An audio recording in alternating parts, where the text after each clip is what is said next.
Bueno, muchas gracias Juan y a todos por la invitación. Gracias Martín. Yo voy a tratar de contarles en un ratito, en 5 o 10 minutos, cuál es el impacto social de la falta de planificación. Y en esta mesa que vamos a hablar sobre sostenibilidad, sobre desarrollo y sostenibilidad, le vamos a dedicar un ratito a hablar del impacto social que tiene, porque el desarrollo, para que realmente sea un desarrollo, tiene que tener en cuenta lo que tiene que ver con el impacto social, tiene que ver cómo se traduce eso en el daño que provoca en la sociedad en la que está inmersa. Hace 10 años Argentina suscribía junto con el resto de los países la Agenda 2030, los Objetivos de Desarrollo Sustentable. Argentina y el resto de los países se comprometía a generar desarrollo, generando crecimiento, se comprometía a desarrollar la industria, la innovación y la tecnología, pero prestando atención a la energía, prestando atención a las fuentes asequibles y renovables para que ese desarrollo, ese crecimiento no se tradujera en daño del medio ambiente. Esos objetivos de desarrollo del milenio hablan de estos desarrollos, hablan de estos avances y estos compromisos, pero llevan de la mano compromisos que tienen que ver con garantizar el agua potable, garantizar el saneamiento, garantizar condiciones de vida, condiciones de salud, condiciones de educación, disminuir la inequidad, disminuir la pobreza. No son inventos nuestros ni de esta mesa, son compromisos que asumió la Argentina hace más de 10 años. Si hablamos de desarrollo tenemos que poner en la mesa, tenemos que medir todo esto. No solo porque es un compromiso ético, sino porque empieza a pasar que el mercado, sobre todo el mercado europeo, empieza a pedir como requisitos a la hora de consumir productos que la producción de esos productos haya tenido en cuenta todos estos impactos que podría tener. Entonces es importante cuando pensamos en una sociedad sostenible, pensar en toda esta gama, en todos estos indicadores y todo esto que tenemos que estar mirando. Cuando nosotros pensamos en el impacto que tiene la degradación del ambiente sobre la población en la que está inmersa, tenemos dos grandes grupos a analizar de problemas. Uno tiene que ver con las amenazas, la degradación de la calidad del aire, la degradación de la calidad del suelo, del agua o el cambio climático. Las inundaciones son una amenaza para toda la población que está inmersa en ese lugar. Hasta ahí estamos todos igual. Pero el impacto que tiene sobre la salud de las personas, sobre la calidad de vida de las personas, no es la misma según las condiciones de vulnerabilidad de esas personas. A Martín Lustó hemos escuchado hasta el cansancio hablar de que la ciudad de Buenos Aires no es toda la misma ciudad de Buenos Aires. Si nosotros miramos los indicadores de la ciudad de Buenos Aires, nosotros vivimos y recorremos una ciudad de Buenos Aires que no es toda la ciudad de Buenos Aires. Hay una parte de la ciudad de Buenos Aires que nosotros no vemos. El riesgo de muerte durante el primer año de vida de los niños que nacen en la ciudad de Buenos Aires es de 6 por 1000. Quiere decir, cada 1000 que nacen, 6 no llegan a cumplir un año. Pero en la comuna 8 es 12 por 1000, la misma que en Formosa. Y en la comuna 13 es 2, la misma que en Japón, en la misma ciudad de Buenos Aires. Y les estoy separando los datos por comunas, pero si nosotros dentro de la comuna analizamos por asentamientos, por villas, los barrios populares, que por supuesto la estadística no existe porque no se puede achicar tanto el denominador, pero sabemos que las muertes se concentran en las partes más vulnerables de la ciudad. Si nosotros miramos indicadores como educación, la ciudad autónoma de Buenos Aires tiene menos del 1% de analfabetos, menos del 5% de la población de la ciudad no termina la primaria. Pero en los barrios más pobres de la Cuenca, Matanza, Riachuelo, solo los que están en la ciudad autónoma de Buenos Aires, el 35%, 1 de cada 3, o es analfabeto, 15% es analfabeto, y 20 tiene solo primaria completa. 1 de cada 3 tiene las oportunidades que tiene, que es ninguna, una persona que no terminó el primario. Y eso piensen en a qué futuro pueden aspirar, a qué regla le podemos poner, a qué le podemos pedir. El máximo de escolaridad alcanzada de 1/3 de la población que vive en las villas y asentamientos de la ciudad de Buenos Aires no terminó la primaria. Si hablamos de cobertura de salud y cada vez que pensamos en los problemas de salud de la ciudad de Buenos Aires, lo que conocemos todos es que casi todos los que viven en la ciudad autónoma de Buenos Aires tienen obras sociales o prepagas. El 85% de la población que vive en la ciudad tiene obras sociales o prepagas. Pero de la comuna 9 el 50% no tiene. El 50% depende exclusivamente del sistema de salud público. Y en los casos de las villas y asentamientos, el 70%. La gran mayoría de esa población vive exclusivamente del sistema público, que no me voy a detener en esto, pero en el sur de la ciudad es donde más difícil es acceder a la atención de salud. En turnos, en demoras, en calidad, en montones de cosas. Pero la ciudad autónoma no es toda la misma. Vos hablabas de residuos hace un rato. En los barrios más pobres de la ciudad de Buenos Aires viven de la basura, la acumulan adentro de su casa para reciclarla, para quemarla, para vender, a partir de los residuos eléctricos y electrónicos, recuperar los cables, recuperar el cobre, recuperar los metales y venderlos. Y es un recurso de vida. Esa basura que transmite todas esas enfermedades es un recurso de vida. Ellos viven de quemar eso. y lo queman en su casa para cuidar que no se lo roben, exponiendo a sus hijos a los vapores, que entre otras cosas es la fuente más frecuente de contaminación por plomo de los chicos que viven en la cuenca Matanza-Riachuelo. Esa necesidad de vivir de la basura para poder darles algo de comer, y más allá de las consecuencias a mediano plazo, esa noche se come un plato de comida en la ciudad de Buenos Aires, en la misma que oculta con todo lo demás que estamos viendo los otros resultados. La basura, los residuos tienen un tratamiento específico en los barrios que nosotros recorremos, pero en las villas hay pasillos donde no puede pasar el camión recolector. Entonces la basura se acumula todo el día, todos los días, y eso acumula roedores. El 70% de los barrios populares de la cuenca Matanza-Riachuelos, la población refiere que vio roedores en el último mes.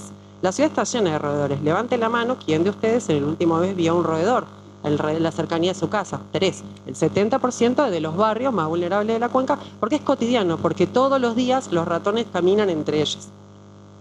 La basura, aparte de que convivir con los ratones, hay miles de historias que otro día si quieren les cuento, de bebitos a los que los ratones le comen la oreja de noche, entonces no descansa la familia, cosas horribles que pasan con la basura dentro de la casa y esos roedores, pero también tiene que ver con el agua estancada y el dengue, ¿no? Sabemos que venimos de la peor epidemia de dengue de los últimos años, y esas personas contagiadas de dengue no es un problema ni siquiera dentro de esa villa, es un problema que tuvimos en toda la ciudad, es un problema de todos, este manejo de la basura que se concentra en los sitios más vulnerables que tiene la ciudad de Buenos Aires. Si bien casi el 100% de la población de la ciudad de Buenos Aires tiene acceso al agua potable, porque la fuente es, el indique que entra a una casa, le pregunta a la señora, señor, ¿usted de dónde viene el agua? Es agua potable, pero sepamos todos que la persona lo que está diciendo es llega a la red de agua, la red llega hasta la puerta. De la puerta hacia el interior del hogar, la conexión depende del propietario. Si quieren les cuento cómo hacen las conexiones en la villa. Una manguera que en el mejor de los casos está atada con cinta scotch, permeable a todo lo que haya en la tierra, los rellenos, todo lo que contabas vos, es lo que toma como agua segura la población que vive con nosotros acá en la Ciudad Autónoma de Buenos Aires. Voy a cortar acá, si quieren hacemos un bis, lo seguimos en otro momento, pero la consigna era encontrar soluciones concretas, disponibles y cercanas para dar solución a todos estos problemas. Lo que les vengo a contar no es un cuento chino de Suiza, es la experiencia de trabajos que tenemos en la cuenca Matanza-Riachuelo, pero el trabajo es no en un escritorio, sino en el barrio, es con los vecinos, porque la respuesta no es la misma para todos, no es la misma para todos los barrios, pero a cada uno de estos problemas les voy a contar algunas de las experiencias que nos han ido bien. Por ejemplo, lo que tiene que ver con la recolección de residuos adentro de los barrios, en las esquinas, los puntos de arrojos o los microbasurales, no macrobasurales, sino pequeñitos puntos donde van arrojando basura en los barrios. En distintos barrios hemos tenido distintas experiencias. A veces es pactar con la empresa recolectora los circuitos de recolección. A veces cambiando por este pasillo no, pero por aquel sí, y trabajando con los vecinos se puede mejorar eso. Otra de las estrategias fue, a veces lo que pasaba es que la hora a lo que los vecinos sacaban la basura no era la hora a la que la pasaban a recolectar, y sepan que en estos barrios hay animales sueltos en la calle que lo que hacen es romper las bolsas, entonces cuando pasa el camión está toda la basura, no van a levantar la cáscara de banana, el pedacito de basura. Entonces lo que se hizo fue construir en conjunto con los vecinos contenedores alejados del piso donde arrojar la basura para poder levantarla y que el camión eventualmente la pueda recolectar. En algunas oportunidades la estrategia para resolver fue asfaltar el punto este, entonces ya la gente no tiraba tanta basura. En algunas se puso un gauchito Gil o en otras se puso una virgen, y eso modificó el hábito de la población, pero no es que uno puede elegir desde afuera donde lo pone, esto se trabaja con los vecinos y se resuelve con los vecinos. Con respecto al problema que yo les contaba hace un ratito del agua y la conexión interna desde el caño madre que pasa por la calle al interior de los hogares, hubo varios intentos que se hicieron al respecto, que van desde comprar el material y armar cooperativas en el barrio para que puedan hacer esas conexiones seguras, supervisadas, o directamente créditos a largo plazo, a muchos años, para que se puedan hacer esas conexiones seguras y la calidad de agua que toman estos vecinos sea la misma que tomamos en cada uno de nosotros en nuestros hogares. Con respecto a los residuos, me faltó contarles lo que tenía que ver con los residuos y aparatos eléctricos y electrónicos. Lo primero recordemos que hay algo que es la responsabilidad empresarial. Las empresas que producen electrodomésticos bien podrían, ustedes saben que cada vez tienen vidas útiles más cortas, que tienen un tiempo de obsolescencia los aparatos eléctricos y electrónicos, podrían, una vez descompuesto, de alguna manera recuperar el aparato eléctrico para que eso no entre en el circuito de quema, que eso lo recuperen. Hay partes que se pueden recuperar, hay partes de lo que se llama economía circular que tiene que ver con retomar partes, ver qué cosas se pueden reutilizar, qué cosas se pueden aprovechar para el próximo electrodoméstico y en todo caso sacarlo del circuito que tanto daño genera. Y si no, trabajar con los adultos, que esta quema de aparatos eléctricos y electrónicos se haga en lugares apartados de niños. La verdad es que en 15 años de recorrido que tiene Acumar hemos encontrado 3 o 4 adultos con valores de ploma por encima de los de referencia y generalmente la exposición era laboral en industrias. Por quema de aparatos eléctricos y electrónicos nos ha pasado a encontrar niños, no adultos. Así que eventualmente, si no, encontrar cooperativas, lugares donde los adultos separados de los niños puedan trabajar y recuperar esos cables, pero que no afecte la salud de los niños más pequeños. Y lo último que quería contarles es, con respecto a lo que tiene que ver con el cambio climático, hacernos cargo de lo que está pasando epidemiológicamente en nuestro país. Cuando yo estudié medicina hace 3 o 4 años, el dengue era una enfermedad tropical que yo la estudié pero no la había visto. Había algunos casos en Brasil, venía bajando, y el trabajo en la Argentina era monitorear la presencia de Aedes aegypti.